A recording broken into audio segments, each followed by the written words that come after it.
HR has been handed this bag to fix. By the way, HR has 15 other jobs to do that aren't benefits, but they come on board and they're basically handed this bag and say, hey, in addition to all these other jobs, also manage this multi-million-dollar health plan. Oh, and by the way, we want you to lower costs now, so good luck. And then every year they're trotted in front of the C-suite to prove value, prove that these things are lowering costs. They're typically poorly equipped to be able to do that because they're just stretched so thin. And to add insult to injury, statistically, HR teams are smaller than they were before COVID, right? So now you have increased costs, increased burden. In fact, for HR, they used to spend 1 day a month on benefits-related stuff. Now it's 1 week a month on average. So you have this increase in load for HR and a decreased way to meet it because they have smaller teams. So that's a raw deal for HR. You're listening to the Modern People Leader podcast, where we go behind the scenes with today's top HR leaders and work experts. We talk to them about how they've gotten to where they're at, what they do every day, and what they see coming next for the future of work. Hope you enjoy. Matt, welcome to the pod. How you doing? Doing awesome, guys. Appreciate you having me on. It's an honor to be on MPL. I feel like we just had a podcast before the pod. It could have been turned into a mastermind as well, because we're going to talk about, why it could have turned into a mastermind. But I like the vibes that we have. I'm excited for this one. Totally agree, man. We should have had that on record. This could have been like a special, like access only, members only feature, behind the scenes, like extra content. Maybe for episode 2, we can do something We'll do like episode that. 2, though. That's a good idea. All right, I'm on with that. So we start every episode with something called Good News Stories. Could share something personal, could share something work related, just whatever is coming to mind for you on this Tuesday morning. And we like for our guests to go first. So if you've got something, Matt, go for it. Yeah, man, for sure. So one of the things that we do well here is just give our customers hope. Like, this is such a massive problem in society that people feel hopeless around it, but it is a solvable problem. And so, like, one of the things that I think a lot about is, like, and we'll probably get into this later, like how this started, but it started because I needed to use it myself. I was in a very financially challenging position, and I built Medify because I needed to use it, right? And it turns out that a lot of other people needed to use it the same way. So we just launched to a really big customer. They were having, just big issues with cost overruns, massive group, big costs, employees were disengaged, understaffed, HR and plan admin office, just doing the best they could with Microsoft Outlook, basically. And we came in and we hit our 90-day goal in 13 days. Thousands of their employees crowded onto the platform as fast as we could load them on, track to save millions of dollars this year. Member experience ratings went through the roof. Like, it's just really rewarding to see my team work together so well, even with the challenges that it brought, to just help so many people. Like, that's what I do this for. And so that really was a great start to my month, honestly. Puts a smile on my face, boys. Steven, you want to go next? Yeah, I'll go next. I'm going to go totally different. I'll go personal and work. My personal good news is, so I have a 2.5-month-old baby boy, and we're in a decent flow. Sleeping is happening, and, all the things are happening, and we have a nighttime routine, which is hard when they're like little, because they're like, can't even keep their, it's like, we're going to read him a story and he's like flopping his head all over the place, not even paying attention. But I got some weird evidence. Well, not weird, amazing evidence last night that Joaquin, my son, is listening. And one of the books that we've been reading is Pigeon Counts to 10, because it's like short and there's few words and there's big pictures.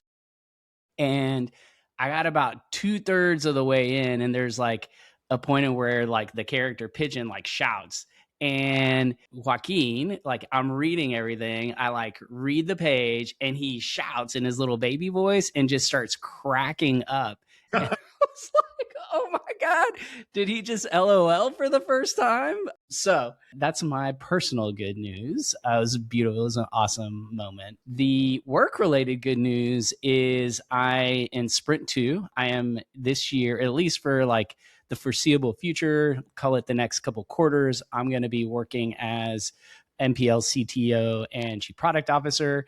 And we are developing what we're calling MPL 2.0, which is essentially agentic AI agents helping us with every step of content creation with clear human loops for the critical parts of what we do because we don't want to lose this beautiful thing we built. Sprint 1 was successful. Sprint 2, I did some DevOps work. And I remember when I ran, Workify, my engagement survey company, engineers were like, Steven, we need to just like pause and we need to do some DevOps and we need to clean this stuff up so we can make it all go faster. And I was like, nah, nope. I need features that I can sell. And I feel like I had my first area of development improvement as CTO. I had the opportunity to do some DevOps before I started Sprint 2. Which kicked off on Friday. And so over the weekend and yesterday, I spent a good amount of time just upgrading the team, upgrading the rules, upgrading everything. And so we started coding last night. And I'm on day 3 of my sprint, and I'm already ahead where I was this point relative in sprint 1. Sorry, I'm tripping over my words. I was up last night coding. So that's my work good news is the DevOps work. And it's just like continues to blow my mind, like the things that you can do with the AI. But that's not what we're talking about today. But we should at some point. I'll leave it at that. Okay. It's endlessly fascinating to me. I think that's great. Guys, I'm drawing a blank here. My good news is, and the reason I'm drawing a blank, I'll make my good news. I think we've recorded like 7 episodes in the last week. And I could be exaggerating, but it feels like we've recorded at least 7. There was one day where we recorded 2. I think we're recording 2 tomorrow, recording today. And this has been the most episodes that we've recorded in like a 7-day span, probably in like 6 or 7 months. And I feel like we're in a really good flow. The first like month or 2 of podcasting in the new year, I feel like, well, I'll speak for myself. I was a little bit rusty because we went like 45 days without recording an episode because we had the holiday break. Steven had a baby, and then we just kind of slowly got back into it. But this is my favorite part of the business. Before this was a business, this is all there was. And so I'm excited to be doing this at 10:16 a.m. on a Tuesday morning. And yeah, it's my good news today. What he's leaving out is he has us stacked for the rest of the week also because I'm going skiing next week. So and then we got transformed the next week. Yeah, there's a lot of travel coming up. That's awesome. Hey, can I give one more? I want to give a personal one because I give a business. Yeah. Business ones are, business. So, our baby turned 19 months on Sunday, 19 months old. So she started talking, like more and more, like over the last probably like 4 months. She can run now. And so my wife's German. So we're teaching the baby to be bilingual. So she's learning German and English. And so Sunday, I got her to say pants. And you would have thought like I won the lottery. I was so excited about that. Like I'm just hooting and hollering and shooting the guns off, And the baby just said pants, but she can also say Hose, which is German for pants. So like she said pants in 2 different languages. That was exciting. Like, I'm like amazed that this baby can like talk now. And like, I can say, hey, can you say pants? And she'll get super shy. And then she'll like look away and she'll like pants. And I'm just like so excited about it. It's such a cute thing. It's a little baby name, her name Sophia. And that's been like that's a big win as a dad, right? Because I'm just like, this is crazy. Like, this is my baby. I'm still not used to having this baby.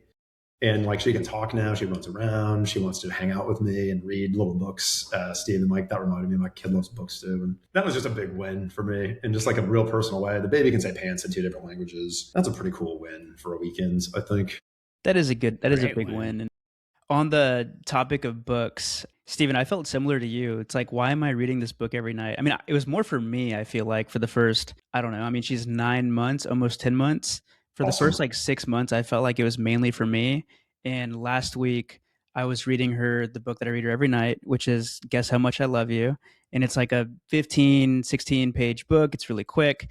And like 2/3 of the way in, she like looks at me and she's like purring at me and like grabbing my face. And I was That's like, cool. Yeah, this is why we do it. That's so cool, man. We got 3 huge wins right here, guys. That's awesome. We do. It really is. We're doing it right somehow. Yep. And so, Matt, for the folks who are meeting you here for the first time, take us back to 2012.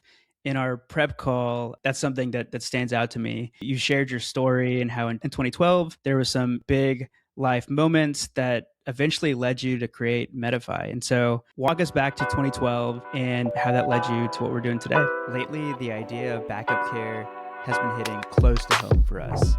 Steven's navigating life with a newborn, and I'm in the thick of toddler life, which means sick days, last minute gaps, and The moments where our childcare plans fall apart at like literally the worst possible times. It's times like these when people realize very, very quickly whether their backup care benefit actually works or just looks good on paper. And that's the problem that a lot of employers are running into right now. Traditional backup care just wasn't built for how families live and work today. If you do offer it as a benefit, I have a good feeling that you've heard complaints like, it's not reliable, it's too limited, I can't get through the wait list, my kid freaking hates it, or honestly, it just doesn't help when we actually need it.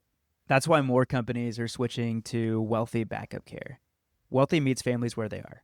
Instead of forcing employees into limited networks or one size fits all care options, Wealthy helps them find the right backup care for kids, adult dependents, and even pets, either through a vetted provider network or by leaning on a Wealthy expert who handles the searching and booking for them.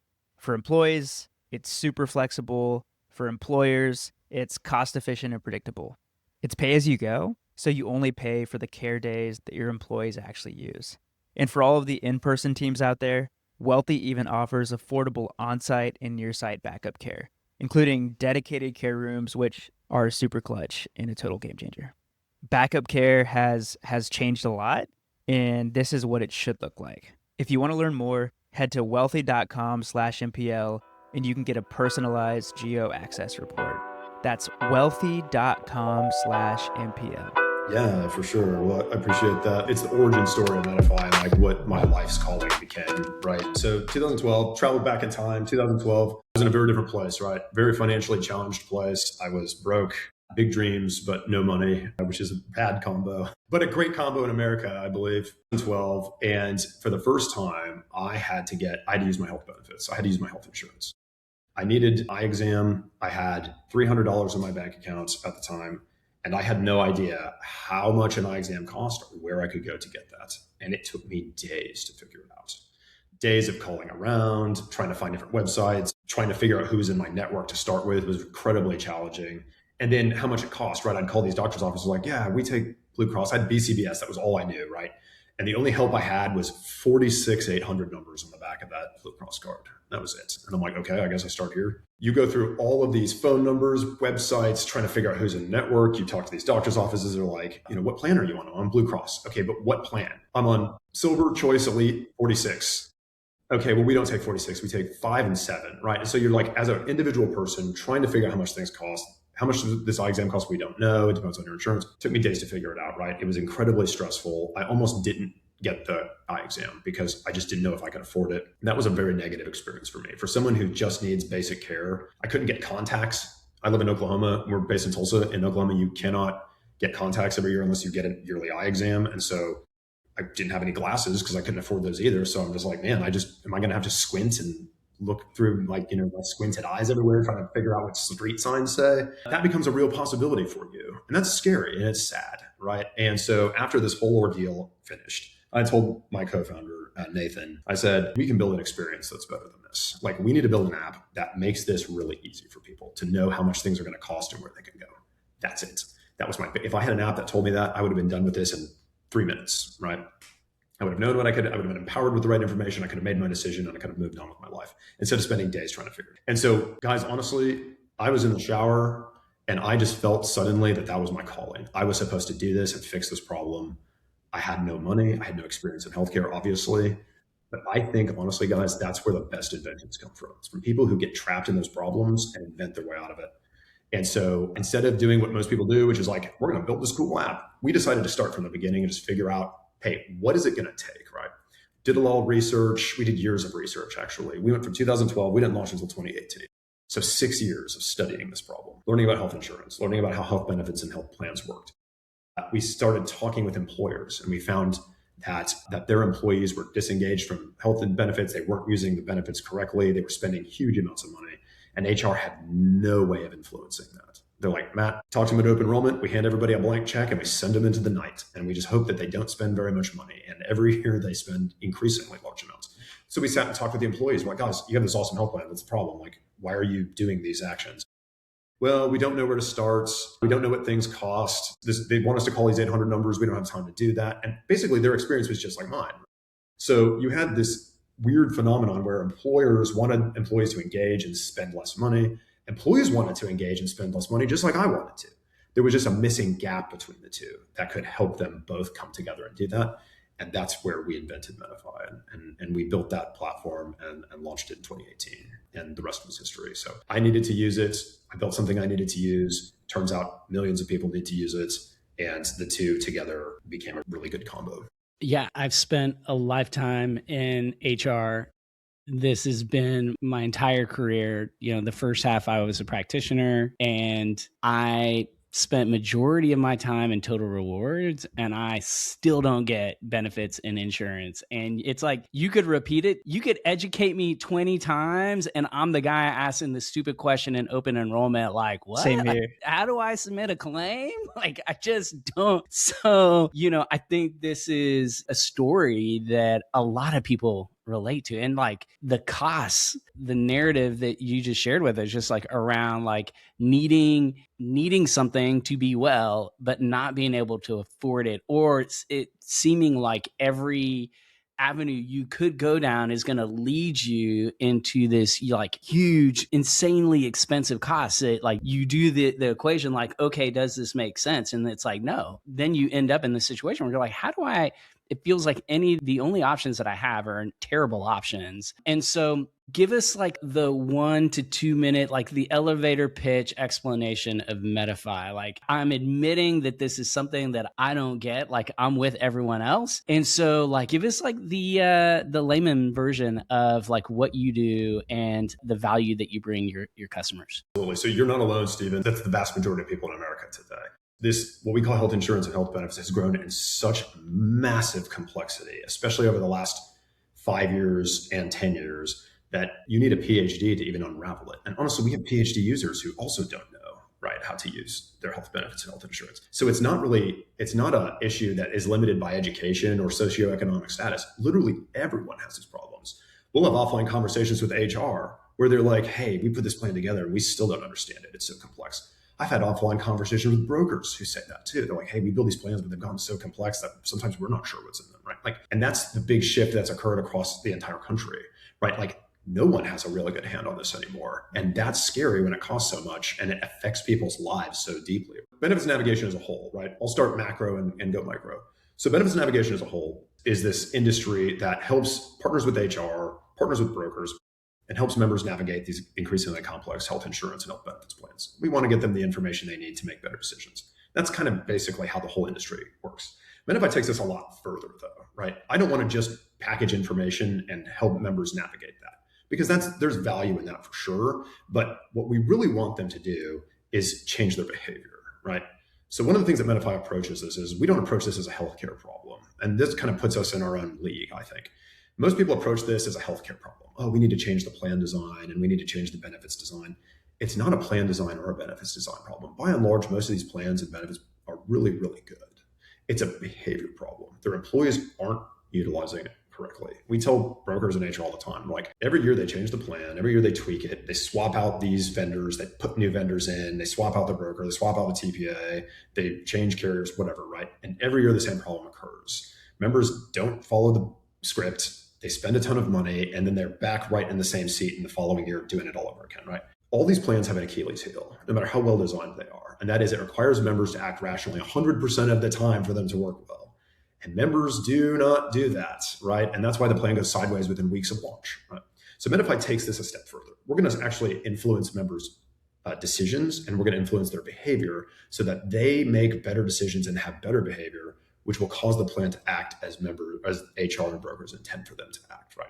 So not only are we going to centralize information, we're going to send out consistent messaging that's persuasive. We're going to want them to take certain actions based on data. We're going to actually help them find low-cost care. We're going to steer them towards it and actually get them to use it, not just suggest it, right? We're going to do all the legwork for them. We're going to help HR do all those communications, right? So we're going to do that for them and they're going to bless it based on data. We're going to help members take actions on it. And we're going to help brokers surface even more plan design tweaks they can do that will drive additional savings. And we build a flywheel this way. You have more like cost savings things coming out. HR is driving more communication around them. Members are taking more action around them. And you build this flywheel where savings and better member experience starts to really take. And we are really good at this. Another really great side effect of this is massive engagement. It's one of the biggest Achilles heels of health plans or health insurance and benefits plans today is low employee engagement and like the different plan structures and point solutions that employers want them to do. We drive a ton of engagement with correct actions in the plan and with those point solutions within the plan too. So again, the plan works as intended. So while there is value in helping people navigate the complexities, there's more value in helping them navigate the complexities to a very specific endpoint so that the plan saves money, the member saves money, they have a great experience, HR does less work, and the plan starts to work as HR and the brokers intended. And that's where Medify lives. And so you mentioned that the complexity has grown in the last 5 to 10 years. Can you give us like a little history lesson? Like why has that happened the last 5 or 10 years? Yeah, for sure. So there's a lot of theories on this, but I'll tell you what mine is based on all the plans that we've worked with, millions of people we treat today. You had a kind of a perfect storm brew of 5 years, 7 years. You had, since 2000, you've had this significant increase in cost of care, premiums, how much doctors and facilities were charging, right, for these different procedures, prescription drugs, chronic disease management, the big rocks in healthcare costs for employers. You saw those increase faster than inflation and wages. So you have costs increasing faster than employers and employees can afford them. That was already becoming a massive problem. And then we hit COVID, which basically poured jet fuel on that and lit it on fire and tossed in some barrels of gunpowder at the same time, right? That really blew the whole thing up, right? And so what you found is during COVID, you watched HR struggled with these very slow-moving traditional health insurance and benefits plans try to deal with a national pandemic where they're trying to deal with thousands of their employees scattered all over the country and trying to get them care, trying to get them calmed down, trying to get them to testing, trying to get them to vaccines, trying to show them how the plan supports them, or it didn't. A lot of plans didn't support this very well. So they're trying to shoehorn new solutions in. What ended up happening was pre-COVID, the average employer health plan had about 5 benefits. Post-COVID, it's now 35 to 40. And then what happened was with these exploding costs, brokers and HR started shoehorning more point solutions, more new programs to try to mitigate these costs, right? Hey, we're going to dialysis costs. We're going to put in a new dialysis program. We have ER costs are through the roof. We're going to put in more telemedicine. Now everybody needs mental health. We're going to put in more telemedicine platforms. And what you had is this ballooning size of these plans. They were already difficult to understand to begin with. Now they're near impossible to understand. You have 35 to 40 benefits. That's 35 to 40 apps, 35 to 40 websites, 35 to 40 800 numbers to remember. And typically these employer groups talk to these employees about this once a year at open enrollment, right? Employees forget about it 45 minutes after they've left open enrollment. 5 months later, they don't remember a thing about it and they go to the ER for primary care, which costs the company a fortune. So you saw COVID and these increasing costs partner together to blow these plans up. HR and brokers reacted by putting more programs and more point solutions and more plans, more benefits into these plans to try to mitigate those costs. And it had the opposite effect. It actually drove costs higher because now they had to pay for all those point solutions, pay for all those programs. Employees typically underutilize them all, and they end up at the tertiary hospital system anyway for everything where it's 4 to 5 to 8 times the cost of market rate for care. Employers end up paying more, and it becomes a flywheel of its own, right, of brutal costs that are increasing year on year. This year will be the highest increase in 15 years in healthcare costs because of it. Was those two factors, I believe, mixed with some higher regulation too, some of the new things the ACA put on employers as well. That just sort of was the left hook and right cross that just kind of knocked a lot of these plans out. Hey everyone, really quick. Because the frameworks we're talking about with Diane today are so practical and useful for AI adoption, we've created a downloadable PDF that includes all of the good stuff. From the 5 frictions framework, to the trifecta test for finding good AI use cases, to examples for each of the 5 frictions. And I personally think every team should go through each of these frameworks. So if you want the PDF, the link is in the description below. And now, back to the show. Just hearing you, so Daniel and I, we built this podcast in the COVID era. We launched it and we talked about a lot of problems, and healthcare and benefits was not one of those problems. But just hearing you, I remember all of that. I remember HR leaders coming onto the show and saying, yeah, we've got Calm and Headspace, and we're doing all these things. And they're marketing them as benefits because the Great Resignation was also happening. So that was just adding fuel to the fire. And, I can see a world where all these promises were made, just like, in the boom of the engagement survey days, like, hey, we're going to solve all your problems. We're just going to survey your employees more and more and more. We're just going to give you more and more benefit apps and benefits.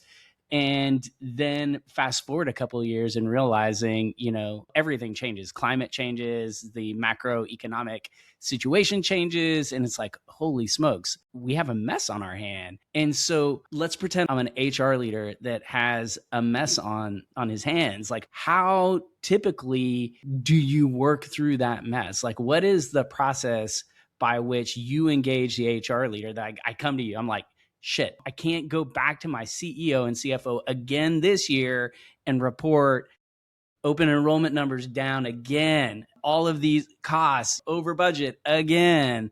Like, help me, Medify. Like, walk me through what that picking apart of that mess looks like. And then we can kind of go from there. But I know we're off track now. I took us off script. I love it. Let's off-road. There's a couple of things here at play, and it's unfortunate for HR because really at the end of the day, they pay besides their members that, it's the leading cause of bankruptcy for them, right? Medical bills, people with health insurance, their leading cause of bankruptcy today are health bills, health expenses, right? Every 15 seconds, in fact, someone goes bankrupt because of healthcare bills. That's a big problem for their members. That weighs on them mentally, it weighs on them emotionally, and it has massive side effects for HR too. HR, unfortunately, healthcare in general, guys, in my opinion, suffers from the silver bullet syndrome all the time. ACA is going to fix everything. Then it was HDHPs, and then it was FSAs, and then it was price transparency, right? And then it was, it's a mental health problem, so we're going to launch 1 million mental health platforms. And then it was, you lack point solutions. And then it was COVID, you need more responsive time.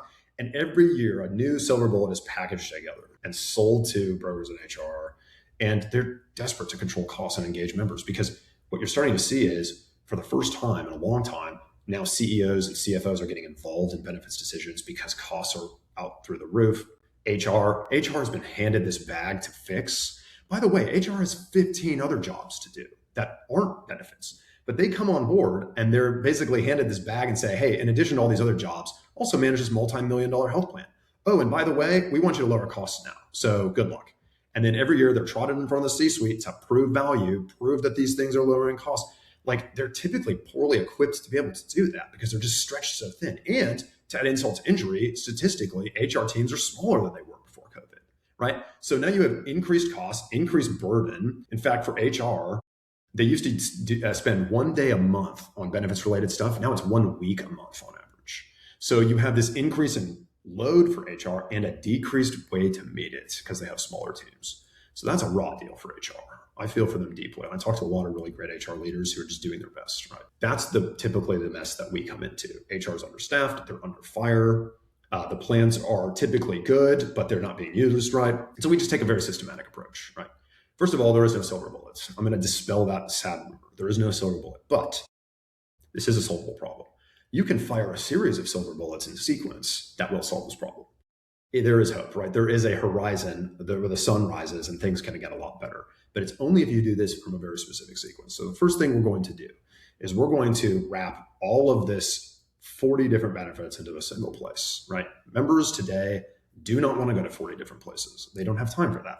You have to kind of get on the member level. This is what we talk to HR about. We're like, guys, in order to solve this, it's a behavior problem, and you have to see benefits and insurance from the perspective of your member. They don't care about these things until they need to use them, right? They're not sitting at home daydreaming about benefits. Like, they don't think about this stuff at all until they need to be used, right?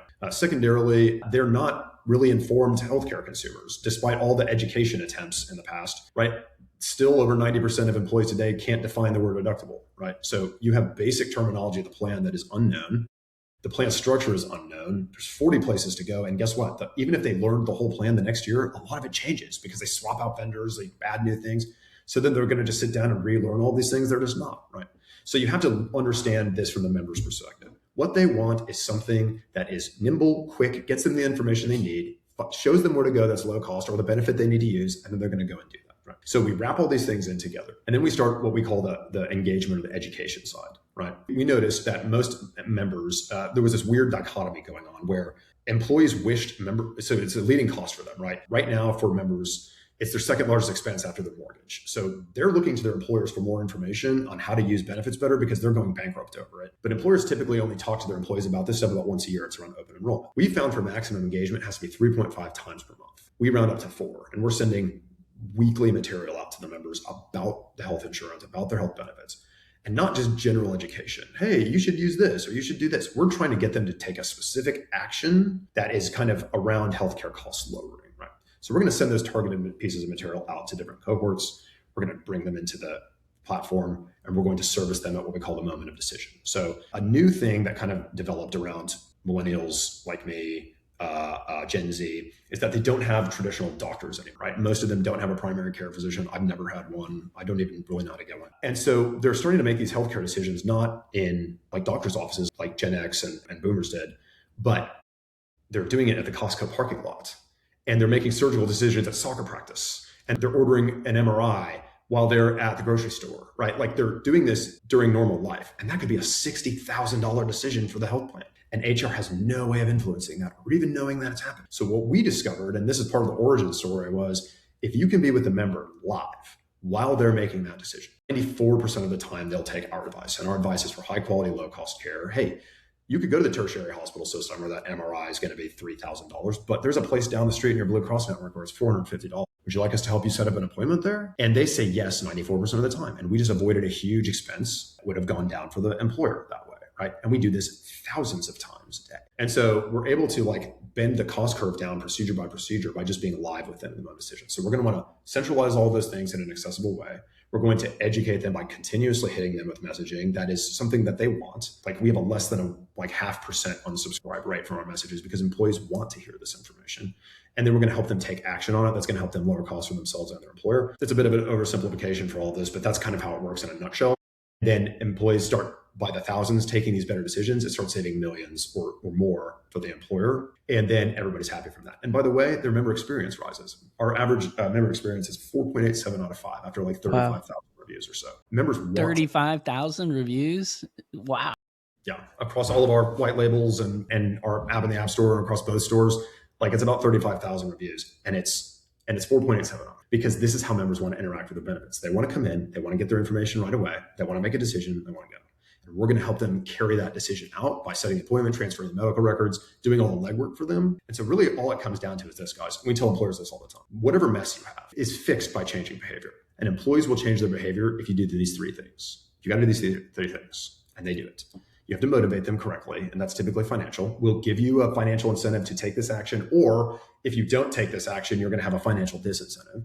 We're going to fix their ability to do it. So we're going to do all the legwork for them. So all they have to do is say yes, and we trigger them with a persuasive message. You do those 3 things in sequence, and you do it over and over. It bends the cost curve down. It gets the plan to be used correctly, and member experience goes through the roof. And the awesome part is HR does way less work, right? Because we're automating this through a digital platform where they no longer have to worry about it. And we truly become an extension of their team there. So that's kind of in a nutshell, how we come into the mess, help clean it up, help order it, and then help make it be used the way everyone always intended it to be used. And it works well. I'm thinking back over the last, 5 or 10 years, every time that I've had injury or, when my wife got pregnant, I always dreaded doing the research about all of the things that you're just describing. And I wish that I just had somebody on speed dial that could just answer these questions. It's funny, like that's all people want. And, we were talking about like our founder stories and how, the evolution of founder CEO. And part of your founder story that I think is really cool is that you actually discovered that this is what people want through the launch of your first product. And I think it was like a scrappy way of you doing QA or something. Am I getting that right? So the way we stumbled upon this was user driven, right? Which is what you want. 2018, we launched to 2 employer groups. It's like 1,400 lives. We had 3 dudes in the company at the time. Me and my co-founder and our programmer, first CTO. And all we started with was, all right, like these benefits plans are getting big. Let's just centralize them all in one place and we'll build engagement that way, right? At least there's one place for people to go when they need to make a decision. So we launched that app. It was bug riddled. There were like millions of bugs in it. And we used our users for QA because we didn't have QA. And something really interesting happened during that launch. So about like 5-ish months into that launch, we had this report a bug link in the app where users could report bugs, we'd quash them. And that report a bug link was getting blown up by users, not reporting bugs, but they were asking questions about their health plan. Hey, like where can I go for a cheaper MRI? Is this thing covered by my plan? If I want to get this prescription filled at Walgreens, can I do that? Whatever. We were like, whoa, this is the market talking to us. Like they don't want to use the app to figure this stuff out themselves, do their own research, Daniel, like you were saying. They just want to talk to somebody that already knows what to do. And so we had this one-way push notification engine. And I told my programmer, MJ, I was like, MJ, over the weekend, I want you to open this thing up so they can talk to us live. I want to send a push notification out to everyone. I want them to be able to reply. And he's like, do we have clearance to do that? And I was like, yeah, I mean, it's a gray area. Yeah, let's just try it, right? Let's just see what happens. And so we did it. We opened that up, let them talk to us live. We get flooded with text. It's all by text. We don't do it by phone. It's just by text. We get flooded with these messages, right? And we just are answering them as fast as we can. And after like a few weeks of doing this, these employers came to us like, guys, what is going on? Like, we've seen the cost of care decrease substantially. These benefits we've been trying to get people to use, we've seen a huge increase in traffic to them. Like, the only thing we changed is like adding you guys. So like, what are you doing? And we were like, what we figured was when they're in the moment of decision, if we talked to them live, they would take our advice 94% of the time. They would go to that low-cost provider. They'd use that underutilized benefit. And you just had to be with them. In fact, McKinsey confirmed this later at a study they did, which said 90% of employees would use a low-cost provider if they knew how to find it. They just don't know how to find it. So we found it for them, right? We did that legwork. And we found it to be 94%. And so that began like, this is it. This is how we actually bend the cost curve down. This is how we help drive a better member experience, which then rewards the employer with better cost outcomes. And we started pouring money. We raised money around that and just started pouring that into the back end of, this is how we actually engage members and get them to make better cost decisions, and so that they actually get care. Because another scary statistic here is that people, in your position and mine, where they're like, hey, I don't want to research this. This sounds like it's going to take a ton of time. In my position in 2012, I was like, I don't think I can afford this. Up to half of those employees are going to delay care because they don't think they can figure it out or they don't think they can afford it, right? And that's why cancer costs, chronic disease costs are going up, because people wait too long and they end up in the ER with, some kind of cancer or some chronic disease that's now out of control. And so we want to get to those things early by just saying, hey, we're with you in this moment of decision. You come to us and you're ready, and we're going to apprise you of your options, show you where it's going to be lower cost, and we're going to help you execute on that if you want to do it. And we have a bunch of other self-serving tools in the app now. The platform expanded since then, and a lot of people will self-serve as well. But that's how we basically discovered, hey, this is what people really want. And if we give it to them, they reward us with low-cost decisions, and we're going to really maximize that. And so remind me, how many lives have y'all worked with today? We're at about 2 million now. Amazing. That's just like mind-boggling. That's a lot of lives. And so, like, having worked with all these organizations, what is your biggest point of surprise now, having worked with all these HR groups? What is like the one pitfall that you just keep seeing over and over from like a cost and benefits perspective?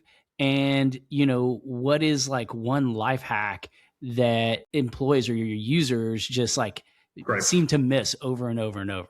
Yeah. So when we talk about this from the context of behavior, right? People will do whatever you want them to do, but you have to give them a reason to do it. And one of the things we ran into early was employer groups were like, well, they should be doing these things because it's good for them. We're like, that might be true, but that isn't the way they're doing it. So we could pretend that's a good idea, but it's showing up on the balance sheet as a bad idea, right? Like, people are just not going to do it this way. We can approach it like they should be doing it, but year after year, it's not working, right? And so what we saw, and this was a pitfall, was that a lot of groups were changing their plan design to be more punitive, right? So we're going to take out a stick and beat employees back with it. Like, hey, you want to go to the ER? That's fine, but we're going to charge you $1 million to do that, right? The problem is that because employees don't understand how the plan works, punitive measures didn't work super well, in my opinion, because employees didn't understand them, right? Like, it's one thing to say, hey, if you park on the street, I'm going to fine you $50 a day. They understand that. But if you say, hey, if you use this complex plan the wrong way, we're going to find you something later down the road when you get a healthcare bill. And employees don't connect the two. So they still kept going to the ER. Now they're just pissed because they're spending more because they're getting hit with these punitive measures 4 months later, right? And so what we like to see, and this is the life hack, we like to see them take the opposite approach. Financially incentivize them to do better. We will drive those incentives through behavior change to the platform, and you will see huge results. And we have seen massive results from that. Right. I like that the best. Hey, let's give you, I'll give you a great example of this. We had a customer who was trying to drive more preventative care. They were getting a lot of colon cancer issues and things like that. So they wanted to drive colonoscopies, but almost no one wanted to get a colonoscopy because who does, right? And so this incentive existed that we wanted to really turn up, which was a $99 gift card to go get your colonoscopy when it's time. We started blasting that messaging out. Get $99 to get a colonoscopy. We got so many colonoscopy referrals being driven that in the place this customer was, the area digestive disease medicine groups were asking us to stop sending them patients because they couldn't handle the patient load. We had people, this is a true story, coming in every month same people, trying to get a monthly colonoscopy so they get that $99 gift card. We And they were catching all sorts of early colon cancer and digestive issues that were keeping them out of work. They were coming in every month trying to get it done. They went from, I will never get one, to, how do I get this every 30 days so I can get this $100, right? And what it goes to show you is, if you financially incentivize good and you couple it with benefits navigation and engagements, you will absolutely burn up preventative care, incentivizing lower cost facility usage. It has to be coupled together though, right? And that's a hack I tell them all the time. And for this particular customer, we came back and said, hey guys, if you offer a $99 for mammograms, we could do the exact same thing. And we estimate, our AI estimates that we can save you another $2 or $3 million next year doing that. So they're going to do it. Like, this is the cool part where, like, hey, you can financially disincentivize people, that's fine, but we can also financially incentivize them on the front end to do the right thing. And it doesn't even cost that much. $99, $50 does it, right? We've seen people change and drive 6 hours for a $500 gift card that saved the company $30,000 in facility fees for surgery. We've seen them drive 6 hours for pain injections that saved the company $600. People will take these actions if you incentivize them, and we can drive those incentives. And so that's a hack I see. I see a pitfall being, hey, let's disincentivize them by punishing them. A hack is, let's incentivize them, but you can't just offer the incentive and call it good. You have to offer the incentive through a platform like Medify, where we can drive that weekly messaging about it and take the people in and actually get them to act on it. That's the secret, right? So those two things coupled together are an amazing hack that can really bend the cost curve down. And so the thinking is, if you incentivize preventive care, like going in to get a colonoscopy, you're going to save a ton of money because people aren't going to need all of this treatment down the road. That's right. That's right. Yeah. And when you think about it, again, it goes back to that old pitfall of like, well, they should be getting this because it's their own health. Guys, they're just not going to want to do it. One, they don't know how to get a colonoscopy. Two, it's a really uncomfortable procedure, right? Like, there's a lot of disincentives to doing it, which is why a lot of people don't do it. But a magic $99 gift card will overcome all of that as long as you help them take action. And that's what the navigation can do, right? So those two things coupled together are magic. I've seen this happen from anything from orthopedic surgeries through preventative care, through telemedicine usage, right? Hey, people are using the ER care. Most ER visits today are primary care visits. People are just trying to be seen faster. $0 telemed can work awesome for this by getting them seen faster for $0, right? Like, there are ways of putting what I call consumer-driven benefits into these plans, but wrapping them around navigation to make them more powerful works super well. And you get massive secondary cost reductions on the backside of that. And the members are healthier and they're happier. Like, it's just a great way of going about it. It's a great plan hack that I suggest all the time. And so for the companies that are maximizing their benefits, directing people to low cost options, is there like an average amount of savings that people are seeing or that companies are seeing year to year? Yeah, absolutely. It depends wildly on the company because it really depends on plan design and demographic, right? If you have a more seasoned population, right, they're going to be more expensive to take care of because they're interested in, joint replacements and things that cost the plan a lot, expensive prescription drugs. If you have a younger population, they're typically not using benefits as much, except they have these spikes of sports injuries, maternity care, things like that. So those are expensive episodes. So we have average ranges anywhere from $400 per interaction with our platform through 2, 3, 4, 5,000, just depending on the demographics of that population and the plan design. Wow. I could see how that could add up if you have, 10,000 employees and each of them is saving anywhere between 500 to 2,000 a year. Yeah. And it's very possible to do, right? Depending on length of time, engagement is a function of time. So the longer we're with the population, the more we pull onto the platform, the more savings opportunities surface, the more we're able to act on those things. You can see savings from day one, from the first day we launch. We can start seeing savings rolling in, because what ends up happening is we launch and there's a lot of pent up demand because there's 50% of the population who's been delaying care. And they're like, oh, this is an easy way for me to get affordable care. Hell yeah, I'm in. And they jump in and we get you can cluster a bunch of savings from the very beginning. It's an awesome thing to watch from the day one. We can pay for the platform from day one. So we're almost at the point, not quite yet, that we need to bring this conversation to the close. And so I want to zoom out a little bit and just get your perspective. When you're in an industry, especially as like a builder, founder, I feel like I know engagement surveys really, really well because I did that for 9 years. And so zooming out, kind of like you did for like how we got here, what do you think, where are we going from here? And what do you think the landscape looks, for the next, let's call it 2 years? Because honestly, in the AI economy, I feel like anything, like cycles are so much shorter and leaders are their time frame. Everything is getting compressed and accelerated. And so what do the next couple of years look like in the benefits world? Yeah, I say that it's a split between between a lot of danger and a lot of amazing opportunity, right? Depending on how employers act and how their broker partners like take advantage of some of these things moving. You're going to see costs continue to rise. That's just a fact of the matter, right? No one has been able to really lower those yet in any kind of extensive way from a systematic standpoint. You're going to see costs continue to rise. You're going to see increasing burden being laid on HR to prove savings and prove value as these costs rise. Like, unfortunately, they get stuck with the bag, and brokers are going to probably be pulled in more and more to help them do that. So you're going to see just increasing burden being laid on them. But because the costs are so high, and because people are starting to get used to AI delivering personalization and instant value, you're going to start to see really great opportunities to actually bend the cost curve down, engage employees, get them what they want, and what HR and employers want, just meet them in the middle, right? And so AI, in my opinion, provides a good part of that. It's not the whole, right? Like we talk about, Daniel, you ask, like, why wouldn't people just build a bot? Getting people information in a scalable way is part of the solution, but it's not the full solution, right? You still need to send out messaging. You still need to get them to act on the messaging. You still need to get them to have the plan design be where people want to act on that. That requires, again, a series of silver bullets, right? A bot is just going to deliver some information to them that is relevant, but isn't going to help them do the rest, right? So you've got to have like this strategy. And that's where I think that's where the biggest opportunity lies. Folding in understanding of employee behavior, folding in experience things, folding in automation and the scale you can get from AI and the knowledge that LLMs build, right? Which we do here too. That gives you an amazing opportunity to actually scalably attack this problem from an employer standpoint, from a regional standpoint, from a national standpoint.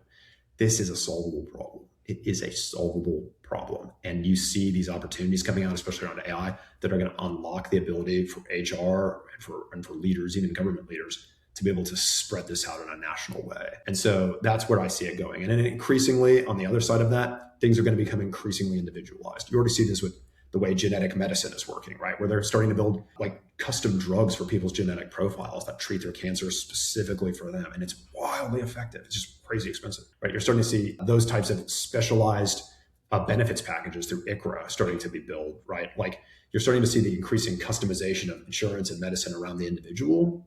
And I think that's going to pay off in spades for the individual and their family and getting better and being able to afford these things.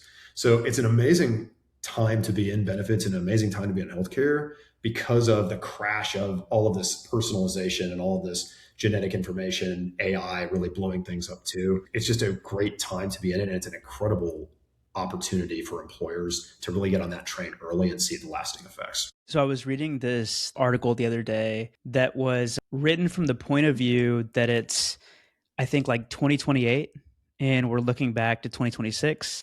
I think it was done by I think it was called Citrion Research. Did you read this? No, but I've been through Citrion stuff before. Yeah. And so the thinking is that the first, I guess, like space that's going to take a hit is tech, and all of these tech companies, B2B, could be affected.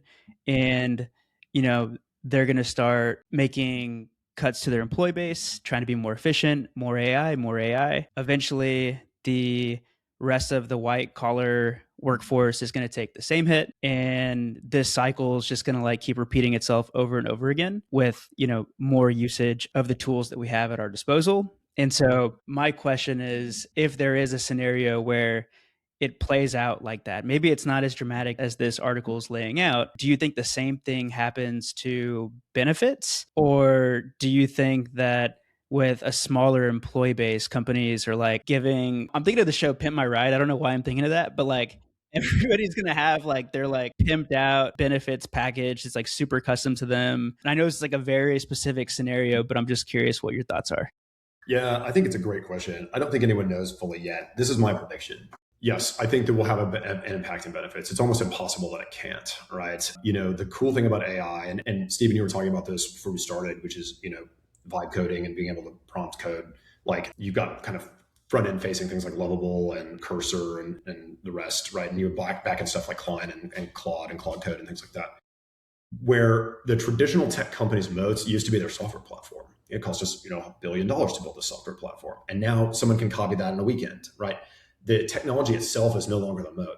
What the moat have become is the data, right? The data that what we call walled garden that can't be touched by ChatGPT or can't be touched by Claude because they're trained on public internet data, right? And they have it all now but there are walled gardens of specialized data that actually can affect behavior change, for instance, or how members interact with their health plan, for instance. That's all protected behind a moat that can't be accessed publicly. Those people have a really great opportunity to turn that into a great amount of market value. And you're starting to see that happen now with AI native companies today. When it comes to customization, yeah, I think it undoubtedly will move towards customization because that's what employees want. They want the benefits they want at a price they can afford, and then they want to be able to easily use them when they need to use them. AI can help facilitate that. It can't do it from a plan design yet because that's still trapped at the employer level, but employers can facilitate that, right? Or you see like things like ICHRA pop up, where if ICHRA becomes a big wave, then you'll see people starting to use AI to design those plans and optimize them for their spend as they work, Claude and Gemini and ChatGPT into their daily lives, where they can drop in some of those pieces of data and say, hey, suggest the plan that I should take and what benefits I should be having, and based on my claims or whatever. So you have some of that will go on. Unfortunately for most people, and like this is the thing where I saw that ChatGPT launched ChatGPT Health, where like you can upload your medical records and do those things. The vast majority of members aren't going to do that. They don't know where to get their medical records. They don't know how to upload it, and they don't know what they should even prompt to find out what that's going to do for them. So there's a long way to go in terms of like user experience to get that type of output that I think startups will solve. But yeah, I think you will see AI startups that are 10 people produce $1 billion in value, where it used to take 1,000 people to do that. You can do it 10, and you'll see them work like they're 1,000 because they have all these agents doing those things for them. And they're going to be able to launch to employers or the public those types of customization strategies. I think that will happen. I think groups like mine get first dibs at that, and it kind of informs, sort of the incumbents that they get the first crack at doing that. And some of us will do it awesome, and some of us will ignore it. And you'll see those gaps in the market open up, which is when those new startups will fill it. And so, like I said, my previous comment, I think it's going to be a really great opportunity for groups in that, because it's going to get to be more and more about the individual. It used to be about the insurer, then the employer, now it's the individual. And you'll see that microscope kind of zoom in more and more to that person and their family. And AI allows us to customize those things in a way that just wasn't economically feasible before. It was technologically feasible, just wasn't economically feasible. And AI has shrunk that down to where that becomes economically feasible, I think. Scale to 1. That's right. That's where this is going. And so I feel like we could keep going for another hour, Matt, but I know you've got a busy schedule, a busy day, and you have a lot going on. So before we turn the corner and hit rapid fire questions, for the people leaders out there, like one of our mission is that everyone takes kind of an actionable insight from each of these conversations, something they can take to the CEO. And if you were an HR leader kind of navigating this complicated world, what's like one thing that they can do now to really get through the mess that we're in? Yeah, for sure. One of the things that I think would be really helpful, right, is I can give some advice around like, just take a specific issue that's going on. Like typically one of the things I see HR, and I see brokers try to do this too, is that they want to eat the whole elephant at the same time, right? But a great way to start is just like take an issue that's plaguing your company in the area of health benefits. It could be you're getting too many questions. It could be that people are using the ER too much. Focus on one thing. Build material around that is not insurance speak, but is very simple, 5th grade to 7th grade level. It could be an email, and send it out every week, asking your people to take a specific action. Hey, AR costs are too high. It also costs you $250 out of your pocket every time you go. We have a $0 telemedicine option that you can see a doctor in 10 minutes. And send that material every week. Right? Just focus on one single thing, because then you can see questions decrease. You'll start to see ER usage decrease as people increase the usage of that telemedicine benefit, for instance. This is my example. And then you can take that to the CFO or to the CEO and say, hey guys, we have a lot of problems, but we tackled this one, and look at the results. We would like to do this for all those issues. Right? We want to take a systematic approach. It makes it easy to get a good, solid win that's you can turn around pretty fast. It's very straightforward. It just takes some time to build some material and send that out. And now Claude will help you with that too, so that you can build that and just do it consistently every week and track the results, and do that as a case study and take it to your CEO or CFO and say, we lowered our ER cost by 30% doing this, or 10% or 100%, whatever. And now we want to tackle this next problem, but we need additional resources to do that. And no CFO on earth will stop you from doing that. They will then fund whatever your next step is going to be. And then you are able to just take these things at a systematic level and just start eating the elephant one bite at a time. It's a really easy way to do it. An intern can help build some of this, right? And then you can get an outsized return on it just by being consistent. That's such a good example. It's like just put together like a basic marketing calendar for the next few months and get like an email out a week or an email out every other week and see what happens. And so Love that Track your example. results, automate. You can have it released automatically, right? Like MailChimp will do that for you. Just like build a simple campaign around one problem and then track the results. It's fun too. When you start to see the results, it's fun. And then you get on fire about it and you become passionate. And then you can go take that to the C-suite, show off you're the hero, and then do it again for the next thing. Yeah. All right, Matt. So we end every episode the exact same way, and that's with something that we call rapid fire questions. We ask the same 4 questions every episode. We tweaked them a little bit for you. You ready? Let's go. All right, let's do it. Question 1. What's one piece of advice that you'd give to somebody starting their career today? Man, one thing I've noticed, especially with like younger employees, they want to make an impact. They want to be an influencer in the company, right? I had some awesome advice given to me by one of my first investors. He said, Matt, good entrepreneurs fall in love with their solution, but great entrepreneurs fall in love with a problem, right? So advice I would give is like, don't worry about being an influencer in your company. Don't worry about making an impact. Fall in love with a big problem in your company and devote yourself, become obsessive with solving it, okay? You will create a massive amount of value that way, and you will see yourself grow in influence and grow in impact, and you will be given the opportunity to unlock even bigger problems that way. I have some employees in my company that started here as line level employees who are now in middle management and in the ELT itself now, by who just started doing that. They tackled big problems. They put their reputation to the side. They did not worry about their ego, and they solved this problem. Guess what? Their boss noticed. And when that boss got promoted, guess who they brought with them and got a promotion with them? And then they did it again. And then that started catching on to middle management. And they're like, whoa, this guy is just on fire. Like, let's throw him something else. And then it catches my attention. That's the kind of guy I want in my company. And now some of these people are in the ELT now, right? They rise through the ranks. Startups are great to do that. And companies themselves are good at that. So whether you're going to be an entrepreneur to society, solving big problems, or an entrepreneur in your own employer group, solving those same big problems, put the ego and the desire to make an impact to the side and just become obsessive with solving a really hard problem. And your impact and your influence will grow based on that alone. And it's a great way of doing it. And if your employer group recognizes that, you get promoted. If they don't, you end up at another employer group that values that, and you get to keep the skills you gained there and the humility you gained there too. And that's what catches the eyes of senior management. I hope you're listening, Daniel. When I finish my MPL 2.0, maybe I can get a promotion. Because I literally did what you're describing. I like became obsessed with vibe coding and AI, and here I am, CTO. Next question. If your team gave you a superpower nickname, what would it be? Here I was just talking about humility. I'd probably call me the galvanizer. I'm really good at galvanizing people. Like I love grabbing the mission. I love grabbing the vision, and I love talking about it, right? Because I'm so passionate because I've seen it work. I've seen it save people's lives. I've seen it change people's financial destinies. I've seen us turn health insurance into something that's not a burden, but an asset for people, a peace of mind. Like I love that because it's such a problem. And I love seeing my team do it with me, right? And so I like to just talk about it, and I can galvanize them. I can get a big group of people together, make sure they understand, and then they help me fight the war, right? And so that's a superpower that I have that I love, and I try to use it for good. So that's what I would say. I feel like I've been galvanized on this episode. I'm like, should I be looking into more preventative care for myself? Like, what am I not doing? Me too. I convinced myself to do these things. So. All right, next question. If you could steal one strategy from another company, what would it be? Creating clarity, I would say. Creating clarity, especially in the world we live in health benefits and health insurance, clarity is king. Clarity creates simplicity. Simplicity creates behavior change. Behavior change creates cost savings. Like, if I could steal one thing, it's how we can become increasingly clear in a market increasingly crowded with noise. Some companies are really, really good at that. And some companies are really bad at it, right? I'd like to think that we're good and good at it, but I want to be great. And so, just driving clarity for mission vision and for effectiveness in the market, in a market that's just become increasingly crowded and noisy, full of silver bullets, like we were talking about earlier, quote unquote. A really great clarity strategy is gold to most companies, but especially in our world. Yeah, I just think about Zapier. I can never say their name wrong, even though we've had them on the show. Zapier, it makes you happier, and like that clarity and like what you do and what people are trying to accomplish in the market. Last question, Matt, who do we need to have on the show next? If you can think of like an HR leader or practitioner that is really just kind of like changing the game and pushing the envelope forward, who is that?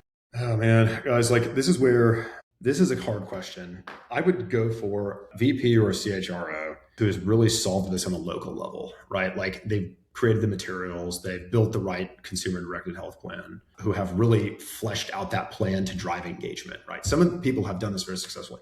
There's a group called Serigraph. The CEO of that company wrote a book called The Company That Solved Healthcare. They were sort of like the first group that took their destiny into their own hands and built their own health benefits and health insurance plan that revolutionized the way that they solved and lowered costs. So someone from there would be probably great. There's a local company here in Tulsa called Quick Trip. They're a convenience store chain across the United States. They're headquartered here. They are one of the few actually self-administered companies that I've ever run into where they actually pay their own claims. Like, they're not even self-funded, they're fully self-administered. They've been doing some amazing things on the benefits side, on the HR side. They even started their own chain of urgent care clinics that are open to the public, but is owned by That's who we should have. We'll reach out to use them. Yeah. We'll reach out to Quick Trip. I love Quick Trip. We'll target their head of HR and see if we can get them on the show. Yeah, awesome group. Their headquarters here in Tulsa. If you've ever been inside, they actually have like a Quick Trip built inside their headquarters. And they have fountain drinks in the walls of their offices, like as far as the eye can see. It's like a dreamland. I was like, I would be so cracked out on Diet Dr. Pepper and Diet Mountain Dew. If I worked here, I would be at that thing constantly. I think it's awesome. It's like, do I need more beef jerky? No, let's go get some. Always. All right, so final tradition on the show. It's something we call one word or phrase close. We all respond with a word or a few words to end the episode. I would say simplicity. In a world where these benefits have become so complex, simplicity drives cost savings. Simplicity drives problem solving. If you can take something that's the Gordian knot and untie it to be very simple, people respond to that. Simplicity drives behavior change. Behavior change drives cost savings. Works every time. I'm a big proponent of simplicity. So I feel like you've said a few killer lines today on the episode that it felt like it should have been like a part of like a rap song, like a lyric or something. And the one that I have highlighted is, there are no silver bullets, but you can fire a series of silver bullets. Yeah. Put that on a t-shirt, man. Yeah, we can drop that on track. It's true. It's true. You know, we're going to do that. I'm going to have Claude write a song, or I'll use Suna. We'll do a rap about this. Oh, I like now we're talking about about exactly 9 people, but it'll be fine. I think that leaves me. I'm going to go with Galvanize. Daniel's right. I feel like the Galvanizer had an epic performance today, and I feel fully galvanized. And so, Matt, thank you so much for sharing an hour plus with us, talking about things that we're all passionate about and that honestly are challenges for not only HR leaders, but for our society. And so it's been a lot of fun digging into this today, and you're now part of the MPL fam. So hopefully we can do this again, maybe in rap format next time around. Thanks, guys. I thoroughly enjoyed it. It's great to meet kindred spirits. I appreciate being on MPL. It was awesome. All right, thanks, y'all. All right. Thanks. Bye. Thanks for tuning in to another episode of The Modern People Leader. We really, really appreciate it. And if you enjoyed the show, please leave us a 5-star rating. It would mean the world to us. And connect with us on LinkedIn. We want to know what you think about the show, and you can find links to both of our profiles in the show notes. Thanks again for listening, and see you on the next episode.